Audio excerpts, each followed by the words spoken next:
Hello, friends. As the morning sun casts golden rays over the southern plains of the United States, an old menace quietly returns, one hidden beneath the dust and mist. In the distance, the ground rumbles gently. It's not a storm, it's a herd of wild boars emerging from the spray. Their rounded bellies and short legs make them appear slow or even harmless.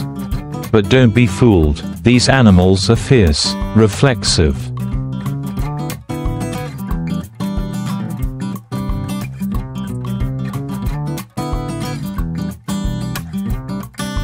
and incredibly fast. Facing him is a test of both combat and skill, even for seasoned professionals. But how exactly do Americans manage to track, hunt, and kill these beasts? Let's find out. The wild boar is not native to North America. Their story on the continent began more than 500 years ago when the first European settlers brought them as slaves. Some have escaped from captivity and begun to thrive in the wild, evolving into a feral population that is now setting off one of the largest ecological cycles in the country.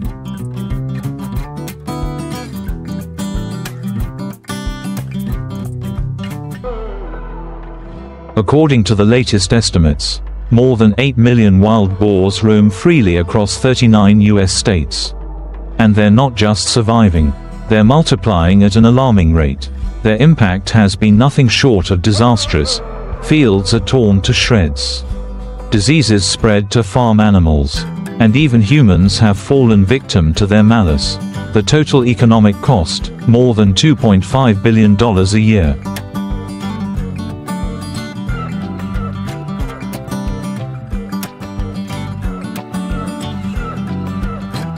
To combat this growing threat, most states now allow year-round hunting of wild boars with some restrictions.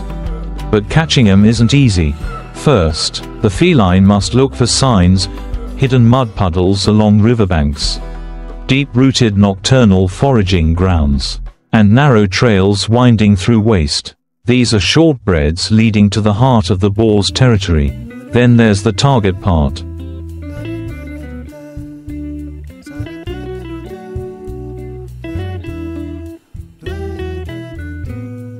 Molasses-soaked corn, rotten fruit, and fermented starch are presented as pigs. The trick: maximum size. The jungle is smart and suspicious. If we sense a user's presence or if the variations suddenly go missing, they disappear without a trace. This is where modern technology comes in. Trail cameras set up to send real-time images directly to the hunter's phone. These silent eyes watch every visit, every swipe, and every second. After about a week or two of constant entertainment,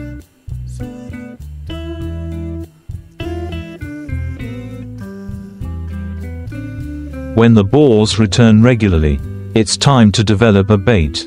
Whether it's a simple bird box or a cage capable of catching a captive, the location of the trap is crucial. Scan the site in the same area where the shot was taken. The entrance opens, allowing the boars to automatically enter and exit. Building tin boxes. Then comes the nighttime action, with cameras confirming the interface and actions of the entire forum.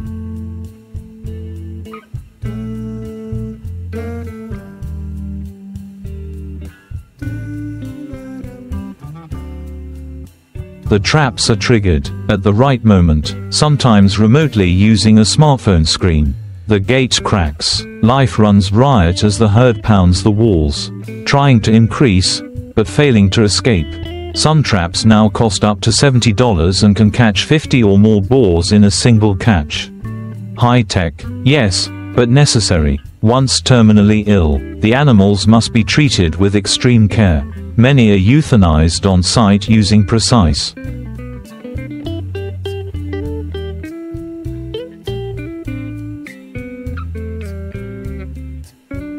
humane methods. Protective gear is essential, as boars carry a host of diseases and parasites that can spread toxins to both domestic animals and humans. Some meats are processed and sold, especially pigs, with less of a hormone smell. Facilities like Broken Arrow Ranch in Texas specialize in converting wild-caught pigs into safe, market-ready meat with healthy fat health checks. in national parks like the Great Smoky Mountains.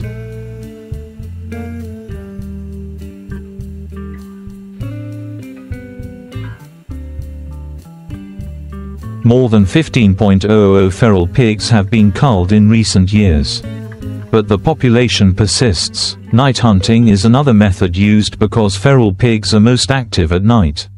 Equipped with night vision scopes and wind-blown action to avoid detection. Hunters must act fast. These animals can run as fast as 25 beats per hour and disappear into the forest in seconds. But the United States isn't the only country struggling.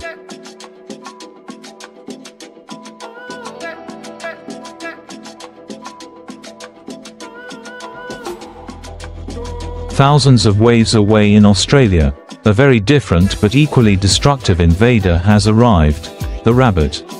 Introduced in the 1800s for sport hunting, the rabbit quickly escaped and began to breed uncontrollably. With few natural predators and an ideal climate, their numbers exploded. Millions of snowshoe hares spent the deep winter season stripping bark from trees and burrowing tunnels beneath the grasslands. Entire farmlands collapsed.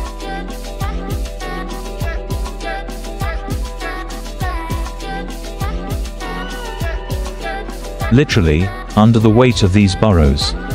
To combat the problem, Australia tried everything: viruses, poisons, gases, even biological warfare. Myxoma virus and RHDV devastated rabbit populations. But nature adapts. Rabbits evolve immunity. The fight continues. Both cases, feral hogs in the United States and rabbits in Australia, began the same way, with humans.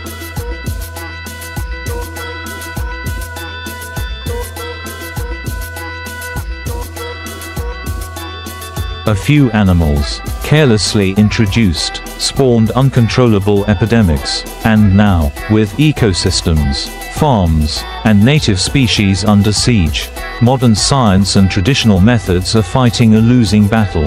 Behind the scenes, scientists and wildlife managers across the United States are trying to find more effective, longer-term strategies to stop feral hog outbreaks.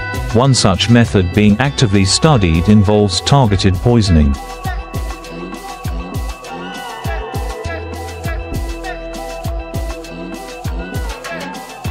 But it's not as simple as you might think. The goal is to use a chemical compound, like sodium nitrite, that is lethal to pigs but less so to the breed. To do this, specialized bait stations are being developed. These stations are designed to be pig-only. They only open when heavy-bodied animals like adult boars press down on the platform, preventing smaller, lighter animals like raccoons, opossums, or deer from reaching the poison. It's a delicate balance between killing enough pigs and avoiding harm to the rest of the ecosystem.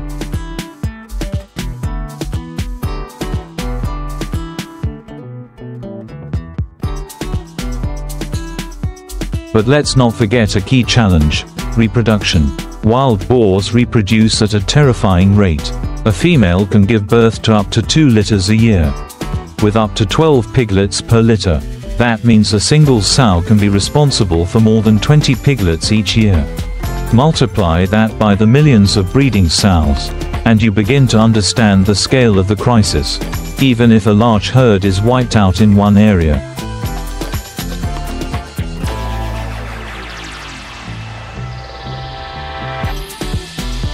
The vacuum is quickly filled by neighboring populations. Feral hogs are highly mobile and can travel dozens of miles in a short period of time. As soon as humans retreat, the invasion returns stronger than ever. In places like Florida and Oklahoma, the situation has become so unbearable that state agencies have shifted their focus from eradication to containment, instead of trying to wipe out populations.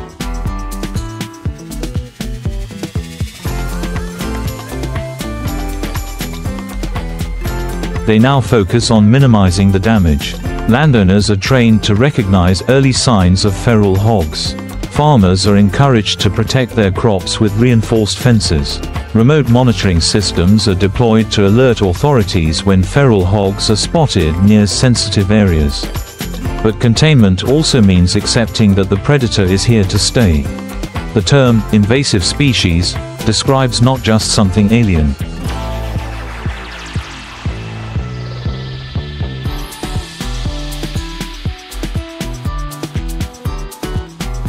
but something that resists all attempts to control it. Let's zoom in on one such place, rural East Texas. Here, feral pigs are more than a nuisance. They're a nightmare. Entire corn and soybean fields have been destroyed overnight. Home gardens have been flattened. Golf courses, schoolyards, and even airport runways have been overrun by hungry pigs. It's not uncommon for drivers to collide with feral pigs on rural roads.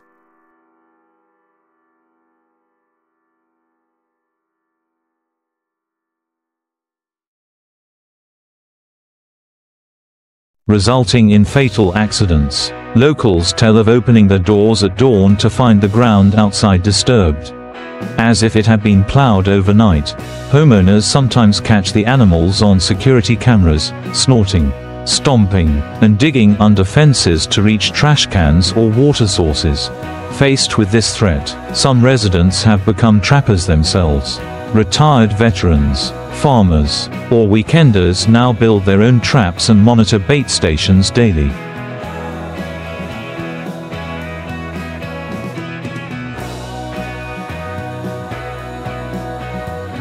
It's no longer a hobby.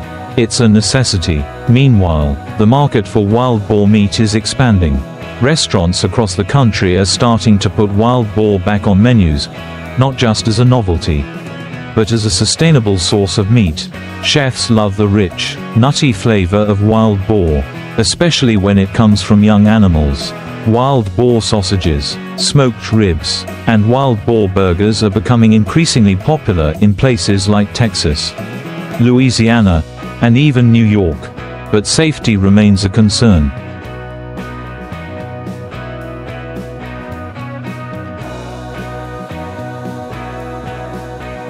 Not all wild pigs are safe to eat.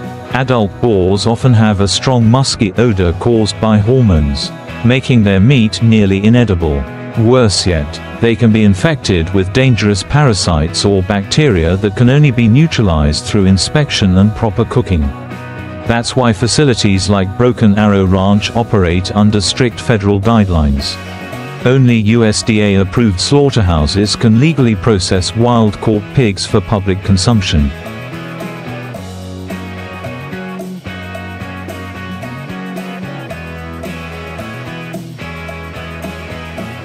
Each pig is inspected, tested, and handled by trained personnel wearing protective gear.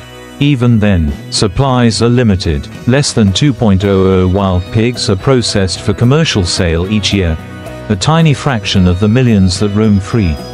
While this may seem like a drop in the bucket, it raises an interesting idea. Perhaps the solution is not just to eradicate the feral pigs, but to turn the invasion into an opportunity.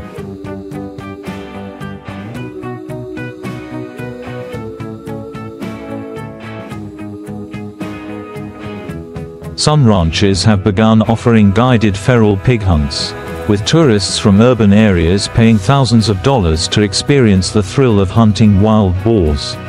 Some of these trips even include overnight accommodations, meals, and on-site butchers who will cook the pork. Not only is it profitable, but it also helps keep the feral pig population in check. But the fight continues. Across the Pacific, another war is being waged.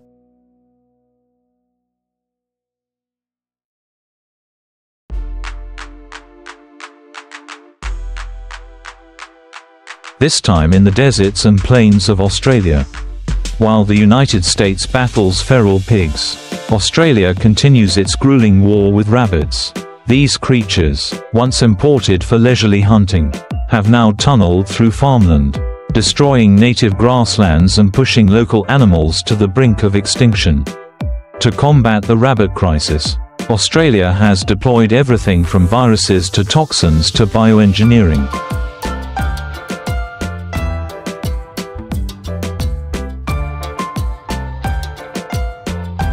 But rabbits, like feral pigs, have demonstrated remarkable resilience. From continent to continent, a clear theme emerges. When humans interfere with nature, the consequences are devastating, and sometimes far beyond what we could ever imagine. These invaders, be they feral pigs or rabbits, are symptoms of a deeper problem. Ecosystems are thrown out of balance. Habitats are altered beyond recognition.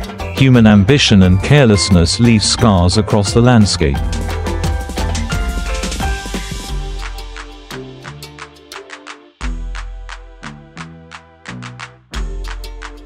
The road ahead will not be easy, but through innovation, vigilance, and collaboration, we may still have a chance to regain control.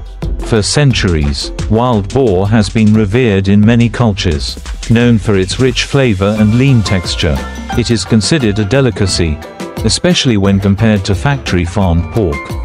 In the United States, a growing number of chefs and foodies are rediscovering the meat, turning a problem into a culinary opportunity. In Texas, Louisiana,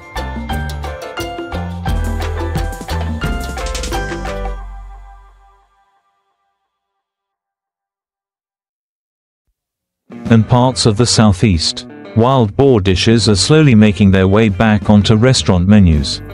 At fine dining restaurants in Austin or Nashville, it's not uncommon to see wild boar ragu served with artisanal pasta, or slow-roasted wild boar shoulder paired with native herbs and local wines. The appeal is not just about the flavor, but also the story. Diners are intrigued by the idea of eating something that once ran free.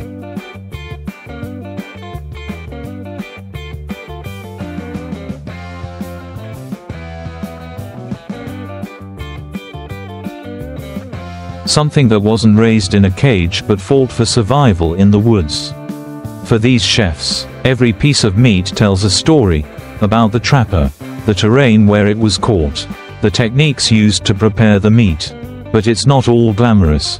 Processing wild boar requires care and precision. Unlike commercial pork, wild boars are not raised in sanitary conditions. They scavenge, burrow in the ground, and often carry diseases. That's why all meat destined for sale must go through USDA-inspected facilities.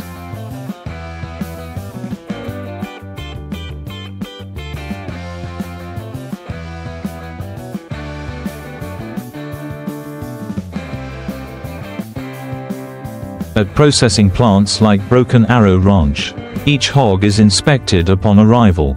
Workers in full protective gear unload the hogs from reinforced trailers.